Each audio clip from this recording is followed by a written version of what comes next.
వెళ్ళి హరిగారిని ఇంటి దగ్గర డ్రాప్ చేసిరా. ప్రియకి ఈ రోజు నువ్వెంత దిగజారిపోయావో తెలియాలన్నదే నా ఉద్దేశ్యం.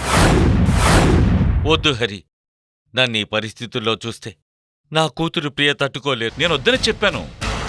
అయినా సరే బతకాలంటే ఏదో ఒక పని చేసుకోవాలి కదా అంటూ నాకు డ్రైవర్గా వచ్చి. ఇందులో ఏదో ఆంతర్యం ఏదో ఉందేమో ప్రియ.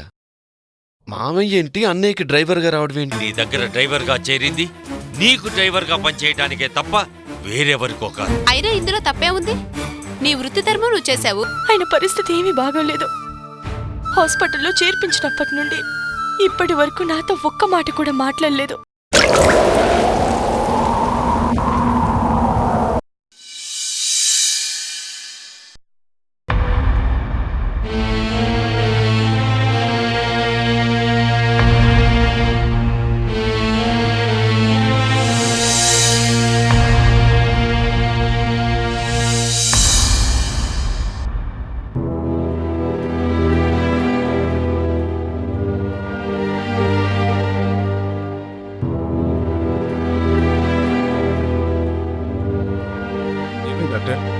What is his condition?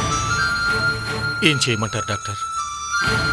Avinash కండిషన్లో కొంచెం ఇంప్రూవ్మెంట్ కనిపించేసరికి నేను చాలా సంతోషించాను. కానీ ఆ సంతోషం ఎక్కువసేపు నిలబడలేదు. ఎందుకో తెలుసా? తను స్పృహలోకి రాగానే కళ్ళు కనిపించడం లేదన్నాడు. అలా ఎందుకు జరుగుతుంది డాక్టర్? అవినాష్కి కళ్ళు పర్మనెంట్గా కనిపించినట్టేనా? అవును. ఈ జబ్బుతో బాధపడుతున్న వారికి కొద్దిసేపు కళ్ళు కనిపిస్తే మరి కొద్దిసేపు కనిపించవు. మరి ఈ పరిస్థితిలో అతనికి ట్రీట్మెంట్? చూస్తూ చేతులు ముడుచుకొని కూర్చోవడం తప్ప మనం ఇంకేం చేయలేం. చూడండి, నిన్న స్పృహలోకొచ్చి తనకి కళ్ళు కనిపించట్లేదు అన్నాడు. ఈ చివరి దశలో కూడా తన కూతురు మున్నిని, భార్గవిని చూసుకోలేకపోతున్నాను అని విలపించిపోయాడు. కాని మరో గంటలో స్పృహ కోల్పోయి నిర్జీవంగా ఎలా పడున్నాడో చూడు.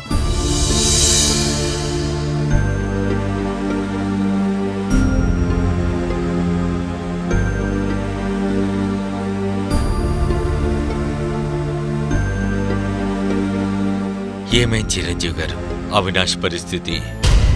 ఐఎమ్ సారీ, ఏమీ చెప్పలేని పరిస్థితి. అదేంటండి, ఇంత అనుభవం ఉన్న మీరేలా మాట్లాడితే ఎలా? మరి నన్నేం చేయమంటారు? అవినాష్ని కాపాడడానికి నేనేమైనా దేవుణ్ణా? ఆవేశపడకండి. డాక్టర్ అంటే దేవుడితో సమానం. కనిపించని ఆ దేవుడు మనిషికి ఊపిరిని పోస్తే కనిపించే ఈ దేవుడు ఆ ఊపిరిని ఆగిపోకుండా నిలబెడతాడు. అవినాష్ని మీరు తప్పకుండా కాపాడగలరు. No, impossible. అవినాష్ని కాపాడడం నా వల్ల కాదు కదా, ఎవరి వల్ల కాదు. అవినాష్ని మీరు బ్రతికించలేరా? డాక్టర్ అన్నవాడు చివరి క్షణం వరకు పేషెంట్ని బ్రతికించగలన్న నమ్మకంతోటే ప్రయత్నిస్తాడు. అలాంటిది అవినాష్ని మీరు బ్రతికించలేనని చెప్తున్నారంటే మీరు డాక్టర్ వృత్తికే కనెక్ట్. మీరు చదివిన చదువులేమయ్యాయి, సాధించిన డిగ్రీలేమయ్యాయి? మీ పేరు కింద అలంకారంగా మారాయా? చింపేయండి. ఆ డిగ్రీలన్నీ చింపేసి మీ డాక్టర్ వృత్తికి స్వస్తి చెప్పండి. డాడీ ఎప్పుడు ఫోన్ చేస్తాడా అని ఎదురు చూస్తున్న మున్ని, మమ్మీ డాడీ ఇంకా ఫోన్ చేయలేదేంటి అంటూ భార్గవిని పదే పదే అడుగుతుంది. ఆ పసిదాన్ని ఎలా సమాధానపరచాలో అర్థం కాని భార్గవి విలవిల్లాడిపోతూ, బాబాయ్ అవినాష్ గారితో ఒక్కసారి మున్నికి ఫోన్ చేయించండి అని అడిగింది. సరే చేయిస్తానంటూ నేను మీ దగ్గరికి వచ్చాను. మీరు మాట్లాడిన మాటలు విన్నాక నాకేం చేయాలో అర్థం కాలేదు. ఆవేశంలో మిమ్మల్ని మాటలతో గాయపరిచాను. నన్ను క్షమించండి. దయచేసి భార్గవికి నేనిచ్చిన మాట నిలబెట్టుకునేలా చూడండి. అవినాష్ని కాపాడండి ప్లీజ్.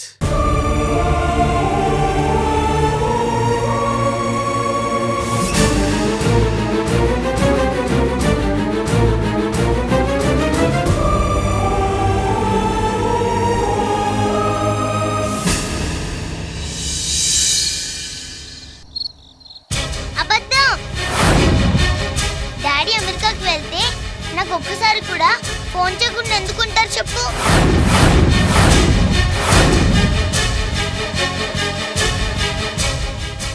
చెప్పు మమ్మీ, డాడీ ఎందుకు ఫోన్ చేయలేదు?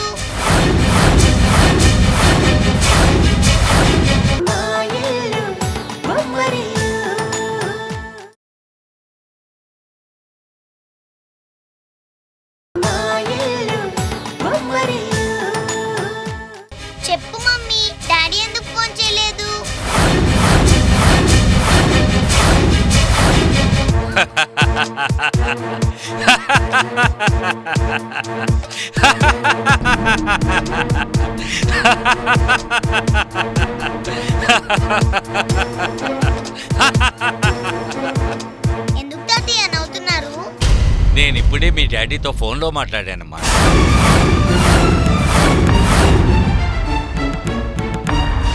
మీ డాడీతో మున్నీకి ఫోన్ చేయి, లేకపోతే గొడవ చేస్తుంది అని నేను చెప్పాను. అందుకు మీ డాడీ ఏమన్నారో తెలుసా?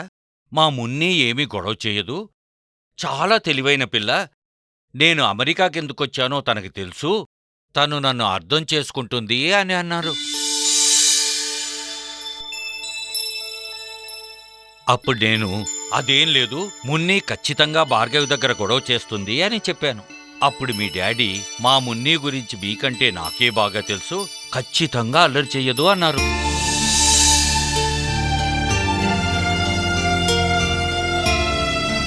అప్పుడు నేను మీ డాడీతో ఛాలెంజా, మున్నీ అల్లరి చేస్తుందో లేదో చూద్దామా అన్నాను.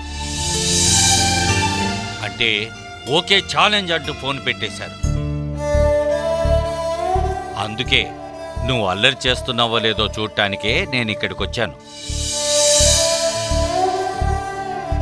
చూశాగా నువ్వు అల్లరి చేస్తున్నావు అంటే మీ డాడీ ఓడిపోయారు. నో, మా డాడీ ఓడిపోరు. నిన్నేం అల్లరి చేయట్లేదు. డాడీ అమెరికాలో ఉన్నారు, మందులు తీసుకొని తొందరగా వచ్చేస్తారని మమ్మీకి ధైర్యం చెప్తున్నాను కదా మమ్మీ? అవునమ్మా, నువ్వు లోపలికెళ్ళు. సరే మమ్మీ. ఏంటి బాబాయ్ ఇదంతా? జీవితం తల్లి, జీవితమనే జగన్నాటకంలో ఆ భగవంతుడు సూత్రధారైతే మనమంతా పాత్రధారులం. తెర తీసినప్పటి నుండి మూసే వరకు అంతా ఆయన రాసినట్లే జరుగుతుంది. మేనా?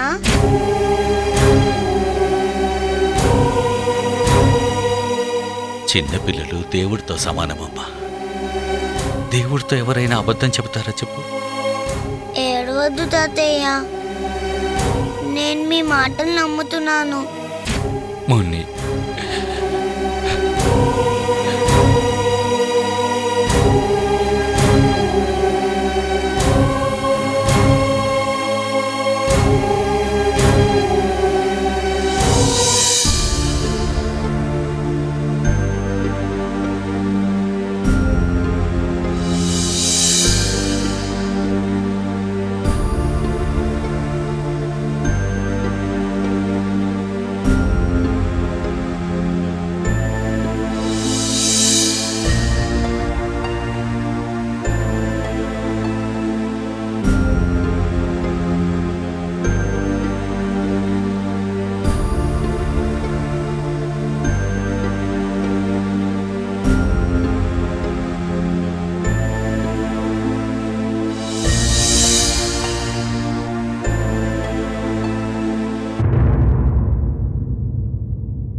ఏమిటండి మధ్యాహ్నం ఇంటికి భోజనానికి కూడా రాలేదు?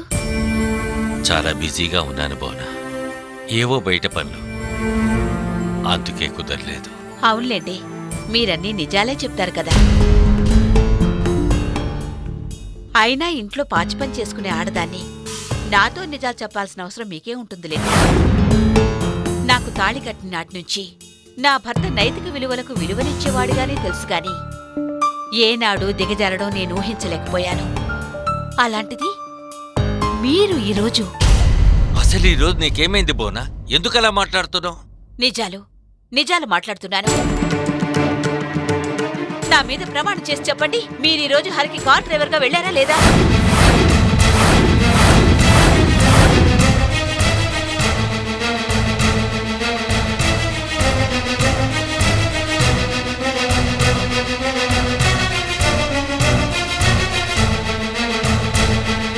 చెప్పండి, హరికి కార్ డ్రైవర్గా ఎందుకు వెళ్ళారు? అసలు మీకు ఆ అవసరం ఎందుకు వచ్చింది?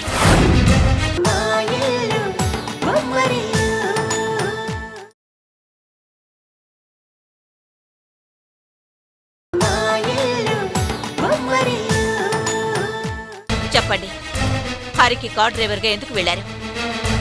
అసలు మీకు ఆ అవసరం ఎందుకు వచ్చింది?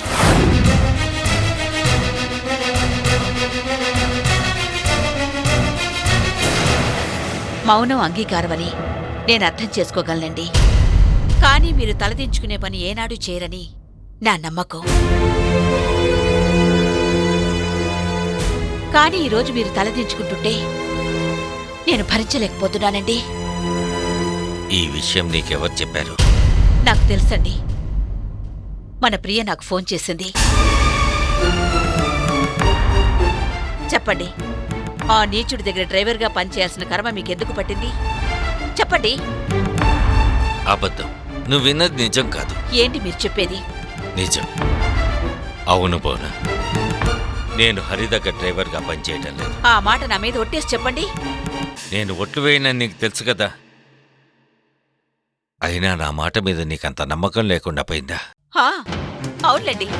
మీరేం చెప్తే అది వినాలి, మీరు ఏం చేయమంటే అది చేయాలి. ఎంతైనా మీరు మగ మహారాజులు కదా.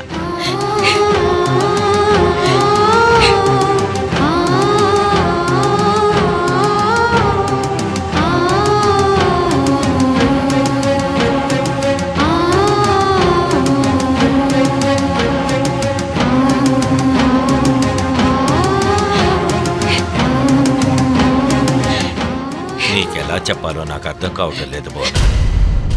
నేనేం చేసినా అది నీకోసమే. ఆ వసుదేవుడంతటి వాడికి గాడిద కాడు పట్టుకోక తప్పలేదు. ఇక నేనెంత? నా మాట విను. దయచేసి నన్ను ఒంటరిగా వదిలేయండి. వెళ్ళండి.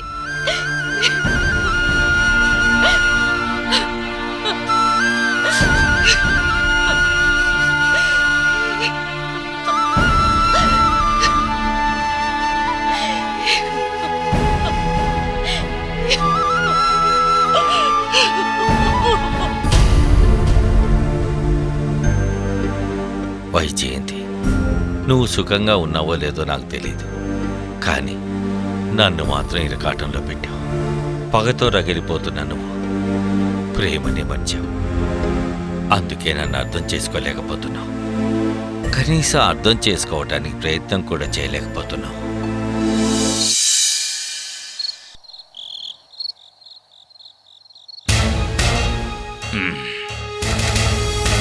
ఆ ల్యాండ్ రిజిస్ట్రేషన్ త్వరగా ఏర్పాటు చేస్తే ఒక పని అయిపోతుంది. మరి రిజిస్ట్రేషన్ ఎప్పుడు పెట్టుకుందామంటారు? ఆ విషయమే మీతో మాట్లాడదామని వచ్చాను సార్. అందులో ఇంకా మాట్లాడాల్సింది ఏముంది? ఆర్డీఓ గారికి, మిగిలిన ఆఫీసర్స్ అందరికీ అప్పచెప్పాల్సిన ముట్టే కదా. ఇక మిగిలింది మీ కమిషను. అది కూడా రిజిస్ట్రేషన్ రోజున ఇచ్చేస్తాను. అది కాదు సార్. ఏంటి సార్, కొంపతీసా ల్యాండ్ అమ్మనని చెప్పారా ఏంటి?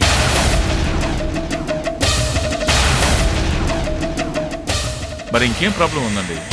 ఆర్డీఓ గారు ఆ ల్యాండ్ రిజిస్ట్రేషన్ కుదరదని చెప్పారు.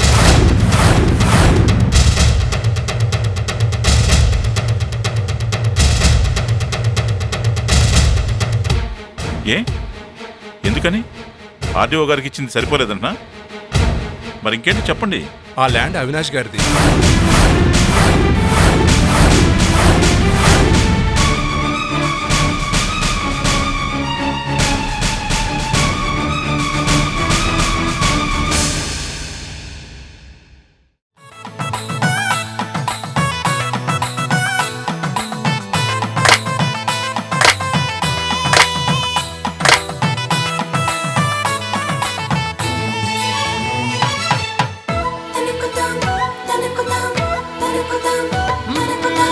ఎక్కడిదో అల్లరి గాలి సరదాగానే వీచే చిన్నారి కిన్నెరసాని పయనాలేమో చూసి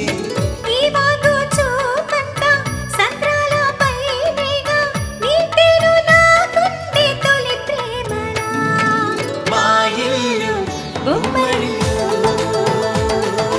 అందాల హరివిల్లు, మా ఇల్లు బొమ్మరిల్లు.